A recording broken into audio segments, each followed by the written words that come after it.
Wow, guys, coming back at you again. I keep telling you guys that ever since Ben Crump sent Sue Ann Robinson down to Mexico, his assistant, to talk to the officials there, it's like every day some new information come out. Some of this I touched on yesterday, but I got more detailed information earlier today. Um, I want to share it with you guys, but first, you all know that I have to do my disclaimer. I don't see a lot of other people doing it, but I want to continue to do mine, okay? So here it comes. Everything on this video is alleged.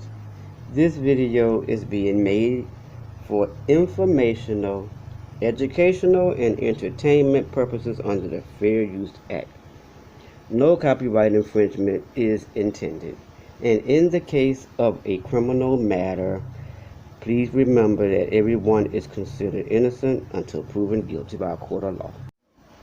Wow, guys, I am coming back at you with some more details on the report from Sue Ann Robinson, who is the assistant of Ben Crump, who went to Mexico and interviewed some medical personnel and some law enforcement officials in Shanquella's case. And I just can't refrain from using the word, but I'm going to put alleged in front of it, conspiracy. If not on the actual act that crossed her over, I will say conspiracy after the fact. Now I'm going to get into the details of what I have dug up and discovered, and I've been to a lot of places. I found an article on the Charlotte Observer, and it was mind-blowing, guys. So many details that we weren't aware of at first has come out, and I'm going to share them with you. When Sue Ann Robinson went down to Mexico and spoke with the law enforcement officials and the medical personnel, she also spoke to a couple of other people, one being the concierge who handled that room, and he stated some things, guys, and I'm going to get into them, but I'm not going to call him the concierge because that's just too tongue-tying. We're going to refer to him as the attendant from here on out. But she spoke to several people. She spoke to this man, and she spoke to law enforcement officials, and she spoke to some medical personnel. She also came back with some documents that had some interesting things on them, things that we had no idea, guys. And they are concerning and a little bit rattling to your nerves. During the interview, the attendants stated that he had met them and he had met Shanquella during dinner. He basically said that she was the last person who came to the table, and that she seemed to not be like the rest of them were. He said that she seemed to be kind of out of place, that she didn't fit in with that group for some reason. He said that he felt like something was off because he said she was last to get to the dinner table, and that when she did, he greeted her, but she didn't smile and she didn't even respond. So really, guys, that tells me that something was already going on right then and there. It's alleged that his words were that she was indifferent, nothing to do with the atmosphere or celebration. She was out of place at the party. And guys, I'm kind of wondering, is this the dinner where her mother called her and she told her they were eating, and told her that she would call her later. I'm just curious as if this was the dinner that they were talking about, because it doesn't specify that. And if it was, I guess the mom just didn't pick up that something was wrong, or Shanquella just didn't want to let her know that something may have been wrong, and she didn't want to worry her, because never once did she think that she would not be coming back home. Then the attendant said that the next day he received a text from Dejanay, and she was asking for a doctor, and he said that she contacted him the very next day on October 29th, and it was somewhere around 1:50 in the afternoon. Asked him if he was available and where the nearest medical service was, and he said he recalled her saying, "I think my friend has alcohol poisoning and needs emergency services, and someone to translate or speak Spanish for us." He said she allegedly told him that she wanted a doctor who could speak English and one who could decide if Shanquella needed to go to the hospital or not. He said he offered to send a doctor who spoke English, and he said that Dejanay asked him if he could send them, as soon as possible.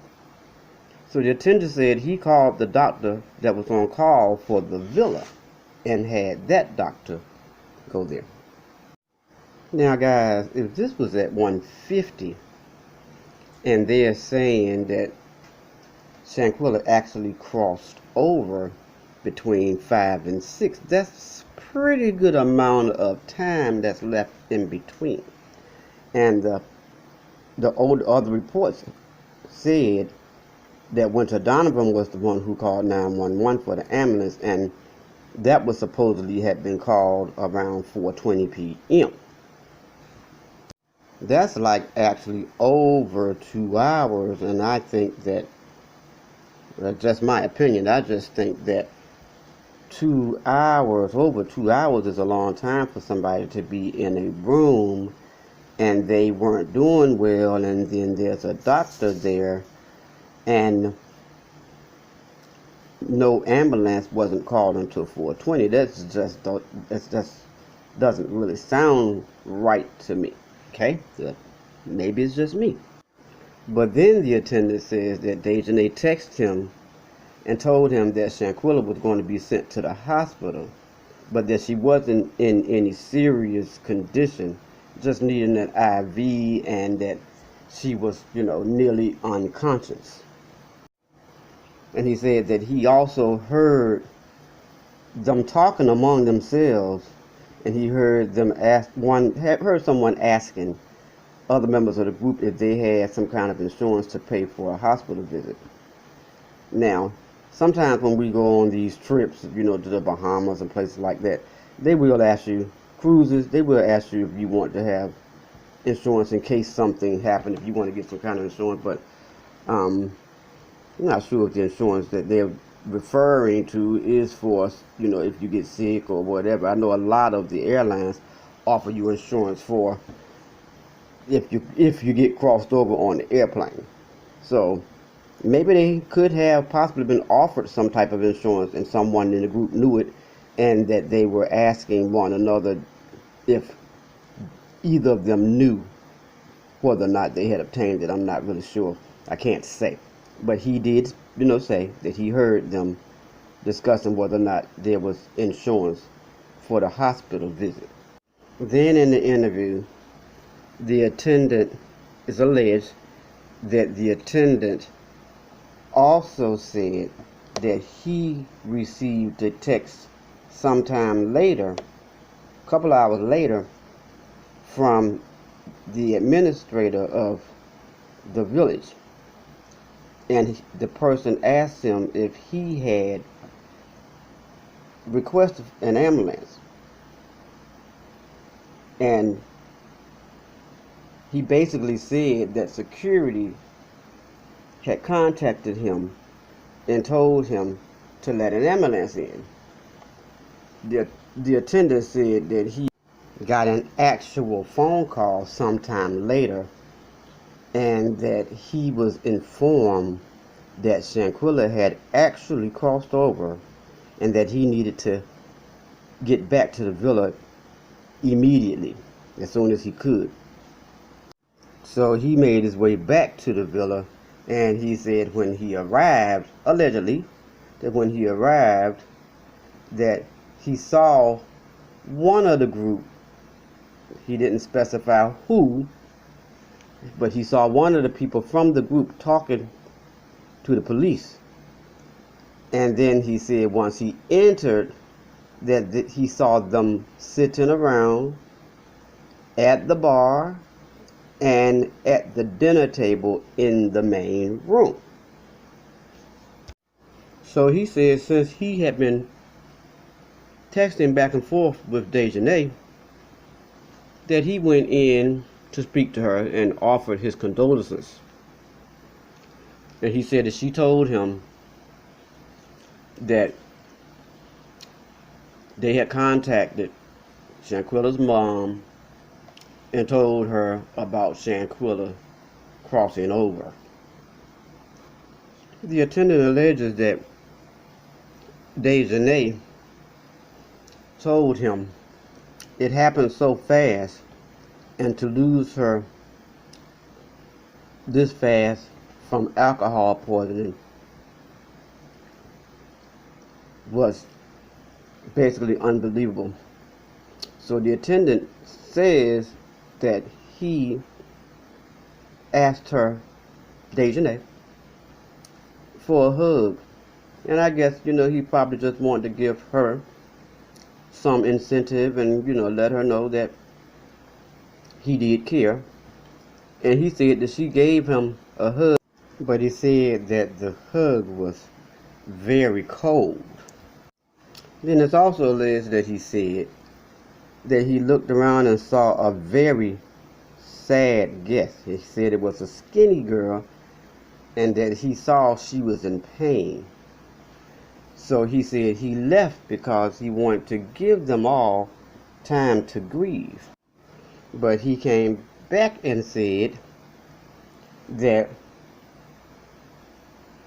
he actually heard laughter a few minutes after he walked away. Then he said sometime later, and he basically said a few hours later, that Dejanay contacted him again and asked about dinner. So he arranged a ride for all of them to be sent to San Jose in order to get dinner. But he said he found out later that they actually had gone to the airport. Now guys, maybe it's just my opinion, but it sounds like conspiracy to me. And it's alleged also that he said that the next day the maid informed him that the villa was empty and asked him if the guests had checked out. He said he told the maid no. And then he sent the text to Dejanay, and he said that she didn't respond back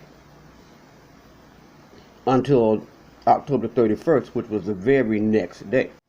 And during that conversation, it's alleged that he also said that Dejanay told him that they had left already to go back to the United States and wanted to know if she needed to sign some checkout papers or anything of that sort. He basically said that when he found out about what had happened and then he saw the video, he realized that Dejanay had manipulated him just so they could be able to leave the country. He basically told Ben Crump's team that when he saw the video, that he confirmed for them that the person that was putting pause on Shanquella was actually Dejanay. And also it's alleged that the group, Ben Crump's people, spoke to one of the administrators who also said that they had met Dejanay personally, and when they looked at the video as well, they also confirmed that it was Dejanay who was the direct aggressor, as what they put it. And the administrator said that from looking at the video and looking at the location of the rays of sun that was in the room, that his opinion was that the actual putting pause on her had to happen somewhere between 7 a.m. and 8:30 a.m. and that it was in room 3 and that the room was registered not to Shanquella or not to Dejanay, but that the room was actually registered to Winter Donovan. Now guys, they're saying that the Ben Crump's people also managed to get an English copy of the medical examiner's report, and the medical examiner was shown the name of Dr. Renee Galvan, and I'm going to tear this one up for you, y'all, Osigaran, who allegedly determined that Shanquella's crossing over was violent, and he noted that the cause of death was listed as a broken neck. But guys, and I've heard this before and you guys probably have too, that alcohol poisoning was not mentioned. The medical examiner's report also notes that Shanquella had, and I said this on the video yesterday, other injuries, and that the other injuries were listed as contusions to the head, friction marks, friction burns on her left ankle, which is an indication, he didn't say this, but to me it's an indication of being dragged, possibly on a carpet, in injuries that were consistent with resuscitation, which would be marks from them administering CPR and hitting her with the defibrillators and that kind of thing, because that does leave deep bruising and deep scars, guys. So we got to keep pushing for somebody to be held accountable for this act, guys, because it was senseless, and this young lady should not be where she is right now. She should be home with her family. But at either rate, guys, we're going to keep them in our prayers, and we're going to keep saying her name, because we want someone to be held accountable, and we want justice, and we are going to support Shanquella's family legal team in any way that we can. Whatever it is that we could do, we're going to do that for you. Thank you guys so much. I need you to leave me a comment in the comment section, because this was a lot. And guys, let's not forget the face of this beautiful angel.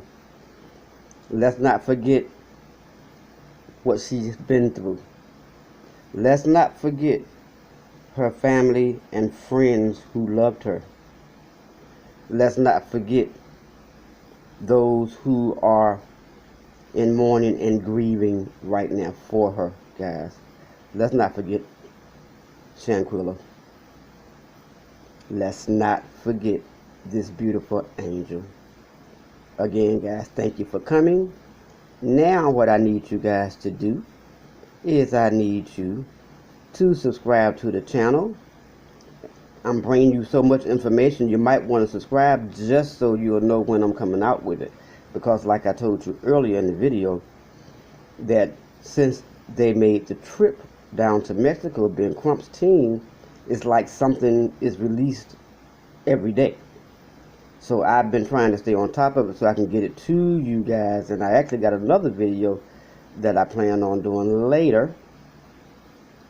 And I want you guys to be ready for it. So go on and subscribe to the channel. Hit that subscribe button underneath the video. And tap on that notification bell if you want to get the updates immediately. Share the video. I would love to know what other people think as well. Share the video, guys. Hit the like button, because I've been informed that when you hit the like button, that takes your ranking up a bit higher. And I'm always trying to get no less than 1,000 likes on my videos, guys. So help a sister out.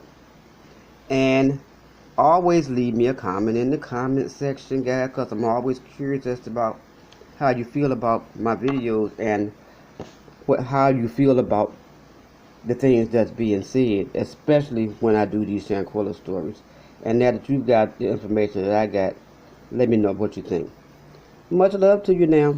Smooches to you.